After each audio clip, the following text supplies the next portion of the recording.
Sarah Ferguson, the Duchess of York, is recuperating with family after undergoing breast cancer surgery. Joining us now for the very latest is royal expert Patricia Treble. Patricia, thank you for joining us. What is the latest when it comes to Fergie and her health? This came out of the blue yesterday.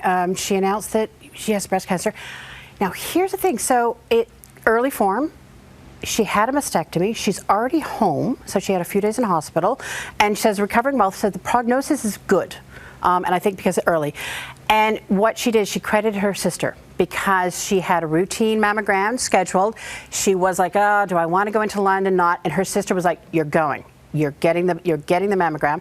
And they found the cancer. So a lesson to everyone, as she says, get your routine screenings. You know, it doesn't matter if it's breast cancer, colon cancer, prostate, get those screenings. Absolutely. Yeah. And certainly wish Sarah well in her recovery. It's been a busy few weeks for the royal family. Oh, my goodness. We had Trooping the Colour, of course. We were talking about that with you last week, and that was followed by Royal Ascot, which, of course, is the special week of horse races, traditionally attended by the King and Queen. And talk to us about Camilla, because she made headlines for her fashion choice. She did. So this is the pinnacle of horse racing, and it also is the pinnacle of the fashion calendar. So people plan their outfits weeks, months ahead, because you've also got spectacular hats. I mean, this is Britain, after all. She wore Dior on the first day. And that was something, because I looked at it and I thought, it's a lovely outfit, but I wasn't anything special. And then somebody mentioned, oh, who the designer is. And of course, this only came a few days after Dior confirmed that Meghan, the Duchess of Sussex, will not be a brand ambassador. As we had talked about, there were rumors flying around Hollywood. We had talked about it last week, that she will not be a brand ambassador. So the timing was not ideal, I think, for the Sussexes. And it's just the latest. They've had a few weeks of really bad press, and this just kind of piled in there. Well, further to that point, there was a headline from the Wall Street Journal that read, Harry and Meghan produce a Hollywood flop themselves. Yeah. And this is stemming from the whole fallout with Spotify? Spotify and Netflix. And this is the Wall Street Journal. This was a huge story. They deeply researched. They had spent obviously a long time on it. And they had sources, deep sources within the entertainment industry, within Archwell, which is the Sussex's production company as well, and basically talking about what has gone wrong. And what they said is the takeaway was big idea, subpar execution. And when you've got words like that, that's not good. I mean, it landed like a bombshell.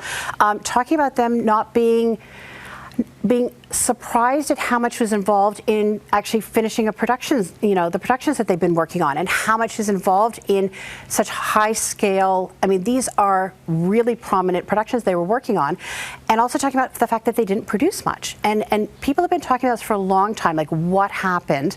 And apparently a lot of their ideas, they would come out with really big ideas, and then it just would not follow through. And so then they'd have to go back to the drawing board again and again. It was a pretty devastating thing, especially given the source. It is Wall Street Journal. Mm-hmm. Yeah.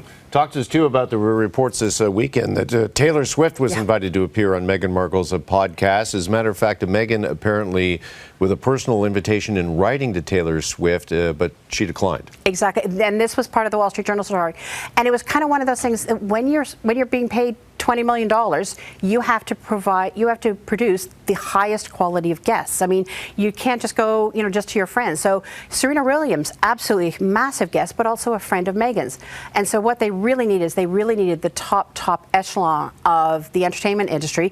And to be honest, they didn't get it. I mean, Taylor Swift is the top star right now, and they couldn't get her. And it just shows how being a royal versus being producers in Hollywood are two totally different things, and they were clearly struggling as they navigated those. And they're struggling with ideas as well. Wasn't Harry turned down with an idea of his? No. So we'd always wondered what happened to Harry, because this deal, the $20 million deal, was dependent on both of them producing podcasts. And in the end, we only had 12 hours of Meghan. And it's like, what happened to Harry? So some of the ideas, this came from another business source, Bloomberg. So everyone is in on this now. And what he was talking about was one of his ideas was to have celebrity guests or high-profile guests talk about their childhood traumas. And he wanted to talk to Vladimir Putin and Donald Trump. and how it informed their, their adult life. And I'm thinking, there's no way those guys are ever going to talk. Another idea was to talk about societal issues, and he wanted to talk to the Pope. And they never came to anything because, of course, those are gets you're simply never going to get. It's like trying to interview the Queen, the late Queen. One person you're never going to interview. All right, so this is the Spotify deal, Yep. and as we know, they have parted company, Harry and Meghan and Spotify. Where does that leave Harry and Meghan with Netflix now? Yeah, so this is now the focus of attention. So as you mentioned, they've got they had the biggest program Netflix ever had. They got apparently half of their $100 million contract. The contract goes to 2025, but they have to meet performance markers. And basically what Netflix is saying is that you must have much watched TV. So basically that is now the bar, and you have to exceed it. And what are they going to exceed it with? We don't know. Nothing has been announced yet. But if you're thinking about it, what's the one thing that is a guarantee? It is talking about the royals. And so are they going to go back to that pool, even though they want to move on? They might be forced to if they want to complete the Netflix deal. All right, very interesting. Thank you for coming in, Patricia. You're more than welcome.